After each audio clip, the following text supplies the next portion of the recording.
now, money anything. Ayy, ooh, got the foot on the gas, pedal to the metal when I'm getting to the bag. Ayy, got the foot on the gas, pedal to the metal when the lane moving fast. Ayy, ayy, let them all cross. If they hate, then let them hate and make a bigger boss. Ayy. Is up, ladies and gentlemen. We are back. We are live. It is the Freight Coach Podcast, the top podcast in transportation, coming to you guys every single weekday, 8:30 a.m. Pacific, 10:30 Central, to break down some industry headlines. But most importantly, you guys provide some actual insight into what you can do with all of this information. If this is your first time tuning in, welcome. This is the real side of freight, ladies and gentlemen. And I do say that before every single show. And what I mean by that is I only speak with transportation professionals, because at the end of the day, you guys, I want to talk to the right individuals who have done what you're looking to do or who are currently doing what you're trying to achieve. So you can take that information, apply it, utilize it, and see a meaningful difference in your business and your life. Happy Thursday, everybody. We are live on location here in Scottsdale, Arizona for the TIA Technovations Fall Conference out here. And I got a couple of good friends, Sam and James, to join to just really keep it real on everything. And this is actually Sam's first podcast as well. I just found this out about 3 minutes ago, so we're going to have a really fun go around with all of this out here. So guys, thank you so much for taking a couple of moments here this morning to break this down. So James, this is, you've been on this show, you've been to this show in particular a few times. What were some of your expectations walking in today? There's a lot of hype out there with where tech is right now, but what's that expectation and the big takeaway you're looking for? Well, I mean, the expectation is you're going to hear a lot about AI. I've already heard it 75 times. And it's funny because we were joking, like, if you had a drinking game for every time AI is said, you'd be drunk in the first session. Because, I mean, we say that, but it is an important thing that's going on right now. And so our big takeaway for why we're here is just to make sure that we're not falling behind on any of the technologies that are coming out, because I mean, there's new ones coming out every day. Yeah. So making sure that we are keeping up on all the technologies that are there, and then also to make sure that the technologies we have are the best in class, and we don't need to add something to our tech stack or replace something in our tech stack with something that's even better than what we have now. Yeah. Sam, is that something that working on the customer side of things, and obviously SPI is a user, I'm a user of Revenova. How are you guys kind of staying ahead of this? Are you guys asking your customers about their operations? Like, hey, what are some of those gaps that you guys are noticing of like an improvement that we can make to help you guys more efficient in your day to day? Constantly. That is one thing that my team is doing every single day. So my team, I am the director of customer success. So I run the customer success team. Mm-hmm. We're a newer team to Revenova. And we are in front of our customers on a regular basis. So, at a minimum on a quarterly, and we're talking with our customers, asking them, what are your initiatives? What are you looking for? What's the product missing? And sometimes it's, the product does that and it's an educational thing, but we're also, what other products are they looking for? Mm-hmm. So it's becoming that trusted advisor to the customer, to where they're coming to you before they're going out and they're signing another contract. So we're absolutely asking those questions all day, every day. What's some of those things then, Sam, like what more, like, as somebody who uses Revenova myself every single day, what's something more that I could do to bring this stuff up to you guys? Because I think, like, a lot of people, we get comfortable in our day to day. We don't think about this stuff. And maybe I have an idea, but I'm like, how do I even bring this up to like Revenova with this suggestion? Like, what avenues are you guys looking for from your users from that? So today we have our request process where you come in and you put in requests that you think are going to be product ideas. And so we take those product ideas and then we fuel that product roadmap. One thing that was a big initiative of mine whenever I came on about a year ago was our customers need a community. They need a place where they can go in and they can help other customers. They can collaborate with each other and they can have a space where, they're asking questions. And so that is something we're in the process right now of onboarding. Is we have a new learning management platform. So we've got the new Revenova Learning Center that we are in the process of implementing. And along with that's going to come a customer community where we're going to be able to have a place where you can put those ideas and make them public. So we're excited about that. So James, with this, like with where things are, I mean, I could only assume how much you get hit up and the team gets hit up for new products out there and stuff. Just like, how do you guys decipher what's real and what's not? And like, actually like what's applicable? Because I feel like when you're at a time, especially right now, when there is a lot of VC money being pumped into a ton of verticals, yes, I'm not going to say the 2-letter acronym that everybody's thinking about, but like there's not a shortage of stuff that comes out. How do you decipher what's real and what's not? But then most importantly, what can actually be deployed inside of your organization to ensure like a seamless transition? I mean, yeah, we're getting bombarded. Like I probably right now, just in the 15 minutes we've been sitting here, I probably have 5 emails from vendors trying to sell me something. Yeah. A lot of those we ignore because it's just noise. A lot of the times it's stuff we'll seek out. Like we have a need, and so we'll research. Like we need to improve this process. Is there a tool out there that can improve that process, or is that something maybe we need to build in-house with our in-house tech team? And I mean, the biggest thing is when you find something, do a demo, see if it's something that's going to fit. Ask a lot of questions in the demo. Don't just let them drive it. You need to make sure that you're asking questions because every business is unique and you need to know that it's going to fit your business processes, your people, your operations. And if it's not, move on. If it might, do a pilot project. Don't immediately dive in, because once you sign that contract, there's no going back. Yeah. And if you're committing for a year, 18 months, 2 years to something that might not work, that has the potential to hurt your tech stack, because now funds that could have been diverted to something that's actually good are now being eaten up by something you're not even using. How important is it, because like I'm a firm believer, obviously, the TMS is a lifeblood to a freight brokerage. Like it is, everything has to start and stop with something like that. How are you guys out there when it comes to some of these third-party products that are out there? How are you guys working with Revenova to ensure like, hey, like we've decided on this. Are you bringing this to them? Because like there's a long-standing partnership between SPI and Revenova. Do you bring this to them? Do you bring them into the fold early? And this is just more of like advice to people out there who don't have a mature tech stack like an SPI Logistics does, because this is one of those things that, I mean, I hear personally about a lot is they're like, to your point about the year-long contract, they're like, I signed up for this contract and now this doesn't work. This doesn't work. They're not going to integrate with my TMS. So it's like, how do you kind of help clear up a lot of this? Yeah, well, so we're in kind of a unique instance where we do have a really strong tech team in-house. Yeah. And we do a lot of our own integrations. We do see if Revenova has integrations, and if they do, then we'll work with the Revenova product team to see if it fits our needs. But if it doesn't fit our needs, we're plenty capable of just doing the integration ourselves, and or helping Revenova with maybe there's certain endpoints or certain data points that aren't being captured that we need, that aren't part of the standard thing. So we see if Revenova can help us out and get it into their integration, which, I mean, it helps them, it helps us, because while their current user bases maybe don't need those data points, maybe somebody who is more similar to us can use those data points and it'll improve the product for them. Yeah. So Sam, like with a lot of that being said, is that something you wish your customers would possibly bring to you guys, where it's like, or are you wanting to be brought into the fold on a lot of this? Because I feel like there's almost a lot of pushback on the freight tech community, because they, like, again, there's a want versus need aspect that comes along with it from a business owner and somebody who's actually footing the bill.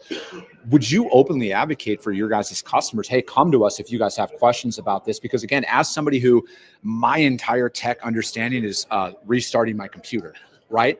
And it's like, I don't want to get backed into a corner in a situation where it's like, hey, we're your partner, bring us into this stuff. Let us vet these guys in front of you, because I feel like that's a big thing that goes on out there is you guys understand, you guys speak that lingo a lot better than maybe a freight individual does, like myself, where it's like, hey, I can actually help you guys sidestep this, because again, TMS is the lifeblood of your organization. If you buy third-party products and it's like, hey, actually, no, this isn't going to work, or, we've looked at their stuff, they're not what they're telling you guys. No, I mean, I'm not much further along than you, other than restarting the computer.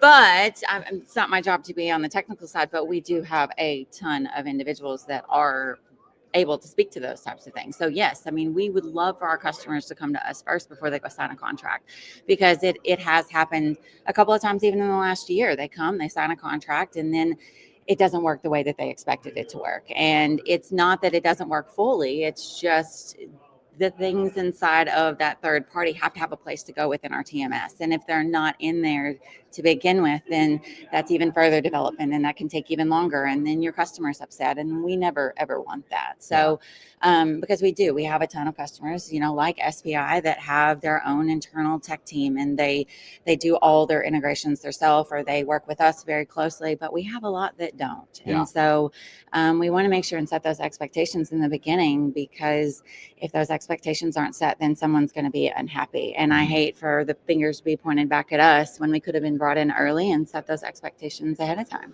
Yeah, I kind of look at it is also, are you fully aware? And this is just coming from myself, who building a brokerage and building my book of business. Am I even fully aware of the full capabilities of the technology that we're already paying for? And I think that that's a miss by people out there. I'm not going to say a lot of people. I know that's a miss from myself at times, where I'm like, I'm already paying for this stuff, but like, hey, this shiny other object sounds great as well. And then you sign up for it and you're like, wait a second, this was here the whole time. So it's like, how do you really get that out there? Like, I guess, James, this is going to be for you. How do you ensure that you guys are fully aware of every capability that your technology providers have at your disposal before you go out and make that decision to sign up for something else?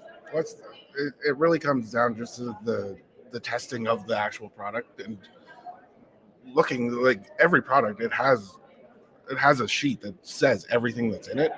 Have somebody on your team who actually looks through those things and knows those capabilities inside and out. Like, obviously not everybody's going to have those people.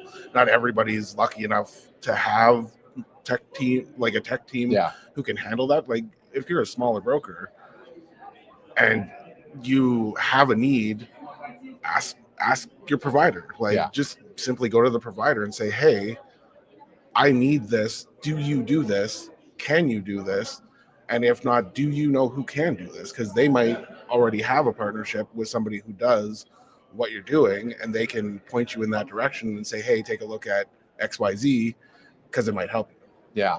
I think that's, really building that out, because, like, from my perspective, as moving freight every single day, like 95% of my day, like, legitimately can be automated. Like, there's a lot of stuff that goes on in my day to day where I'm like, I can't wait till there's a piece of technology for that. Right. Because it's like, and then especially, there's a lot of comparison to, you see like a company like Robinson that's out there that just did a big AI deployment. They did a big automation push out there. What they've been able to do, reduce their headcount, reduce their overhead, increase their stock price and everything else. And I feel like a lot of other providers out there are like, we need to do this now. We need to rush to that. But again, I feel like as a broker, you got to almost like, I feel like you need to build your tech stack around what are your current shippers asking for, right? Because I think like there's almost a massive fallacy out there that like, no, everything has to be EDI, everything's contracted. Like, I think contracted freight is almost in the minority out there from like availability of like what you're going to get at. And then especially if you look at the onboarding of an account, you're not going to get their RFP freight right away, right? Like, that's going to come in due time, but it's like, what technology does your customer, or like as a broker, your shippers actually require you to have? And I think it almost makes your tech stack maybe look a little bloated at times, because you're like, well, wait a second, these guys aren't asking for this. They're not needing this out there. And I think like that's the importance of, I think almost like looking at externally, like what are your shippers asking for? All right. Are they even requiring any of this stuff? And it's like, and this is just coming from if you don't have the money to invest in a lot of these tools that are out there. Well, and I mean, there was a good point brought up in the session this morning where you need to be constantly evaluating your tech stack to see, like, I'm paying for all these things. I mean, it's the same thing in just your day-to-day life. You sign up for all the like streaming services, and like, so you're paying $9.99 a month for the streaming service. Are you actually watching it? And if not, then why are you paying for it? Yeah. So if you're paying for a tool in your tech stack that isn't being used, you need to be able to run a report and find that out and get rid of it, because I mean, tech resources are not infinite. Yeah. You have a finite amount of money to spend on tech resources. And so you need to make sure that you're spending it on stuff that's actually providing value to you. Yeah. And James, that's like one of the, I don't know if you remember this, but like a couple of years ago, we were talking about this exact same thing. And I actually started looking at my P&L from the reverse. I started at the least amount of money a month and worked my way up as like, why are we paying for this? What do we need? And just really assessing a lot of that stuff. Because again, when you're bootstrapping an organization, every dollar counts at the end of the day. And I feel like, you sometimes you look at the big expenses and you're like, why am I paying for this? Well, it's the death by 1,000 cuts analogy that really will bleed you out in the long term. And, so Sam, from your perspective right now, when you guys are building these new tools that are coming along, obviously there's a cost behind everything. Are you guys really balancing that out internally? Like, how do we bring the best product to the market, but also not push a bunch of people away with that sticker shock mentality? Well, I mean, with the Revenova product, a lot of the things that we are doing is just the feature enhancement. Yeah. So, I mean, we obviously there's some new modules that we roll out. For our commissions module is fairly new. Some of those other things, I mean, we're trying to make sure that we're talking to a ton of customers whenever we're evaluating these products or these services, anything that we roll out, just to make sure that it's a beneficial or a benefit for all of our customers. I mean, it's just like our AI functionality. You look at it and the pricing for what it is today is, I mean, pennies compared to maybe some of the other ones out there. So we try to avoid the sticker shock if at all possible, and make sure that what we are developing as our TMS and as our features are for the broader sake of our customers. Yeah. So, I mean, with that internal development, how are you guys, even like from a technology perspective, how are you guys assessing what's a fad, what's actually going to get sticky out there in the market, and like what can we build up and grow up off of? Because I feel like with technology in particular, it's, yesterday's top technology is already irrelevant at that point, right? So like, how are you guys assessing that from a deployment perspective? That's probably more for the product team, okay. But no. I mean, really, a lot of these things, we get approached just as much as you guys do on, let's partner with us, let's integrate with us, let's do these types of things. And so we do a very, very big analysis on who these guys are, how long they've been in the market, who their customers are today, how long, just talking with some of them and seeing what they can provide. And then not only that, from our partnership perspective, are you guys easy to work with? Are you going to make this a true partnership and where we can actually work together and we can grow this and we can grow both of our mutual customers' business here? So, I mean, those are just, from my perspective, those are some of the things that we're looking for when we're going out. And then, from a stickiness perspective, I mean, a lot of the things for us on new tech and new things is around AI. And it is, are we building it ourselves, or, we have to take a step back and say, well, we're a TMS provider. We're not a fraud prevention service. It's best, let's partner with these individuals, and because that's what their bread and butter is. That's what they do. So let's make them a key partner with us. I think like that's got to be something that you guys, I mean, I don't know if you discuss this internally or not, but it's like when you see, even if you just look out over the last 5 years, for example, the amount of cutting edge logos that were going to come in and revitalize the industry. And then you look at it from a resource deployment internally from a TMS. Are you going to be around? Like that's got to be a real conversation, because it's like, are we going to go through the development, connect all those endpoints? I'm just using some keywords you guys were using from a tech perspective here, but like, are you guys going to, is it worth our time to do this? Because are you going to be solvent in 24 months, and that's got to be a thing that you guys are discussing, right? Because like, what's real and what's not? We are. And I mean, not only that, but the request that I was talking about earlier, we report on those and we capture everything that our customers are requesting. And so anytime someone mentions some specific partner, it gets captured. And so we're saying, all right, we've got 10 customers now that are coming to us with this partner. Maybe we need to go and look into this. And we talk with our customers like, okay, what are your expectations here? What are you trying to get out of this partner? And I mean, we just kind of build from that, because if we only have one customer that's looking at a particular partner, we're going to take a peek at it. Of course, we're going to go talk to them. But if we've got 10 plus that are saying, okay, well then more than likely there's 20 more that just haven't put that request in. They're still looking at them. No, for sure. And I think like there's, with the amount of options that are out there now, and I guess James, from your perspective, when you're looking at this, how are you guys bringing that into, like, I guess compared to like the build versus buy?